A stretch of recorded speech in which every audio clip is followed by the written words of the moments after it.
అందరికీ వందనాలు. ఎన్టీఆర్ జిల్లా తిరువూరు మండలం కొమరెడ్డిపల్లి పంచాయతీ గ్రామం గొల్లగూడెంలో కలవరి చర్చి ఉంది. నా పేరు యేసుబాబు. హిందూ ఇష్టంతో చేరి హిందువుల్లో మహమ్మదులు నన్ను చంపాలని 10 లక్షలు అడ్వాన్స్ కట్టి నన్ను చంపాలి, చర్చి కూల్చాలని నా మీద తగువ కొట్టిన మావళ్ళ దుర్గారావు నన్ను చంపాలని చూస్తున్నారు.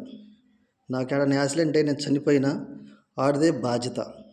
పగడాల పవన్ గారిని చెప్పినట్టు చంపాలని చూస్తున్నారు. ఇక్కడ హిందువుల మధ్యలో నేను ఉండే ఒక్కడిని. నన్ను చంపాలని వాళ్ళంతా గూడుకట్టుగా నా మీదకి నిన్న నుంచి వస్తున్నారు, పంచాయతీలు పెడుతున్నారు. నేను ఎక్కడ నుంచి చంపుతారో తెలియదు. నేను వికలాంగుడిని. నేను కానీ చనిపోతే మా వీళ్ళిద్దరు గారు అదే బాధ్యత. ఇది చంద్రబాబు నాయుడు గారికి అందేటట్లు దీన్ని చేయరని అడుగుతున్నాం. పాటర్ ఫెలోషిప్లో ఉన్నందరికీ పాటలకి దీన్ని అందరికీ తెలియజేయమని అడుగుతున్నాను. నా పేరు యేసుబాబు, కలవరి చర్చి గొల్లగూడెం.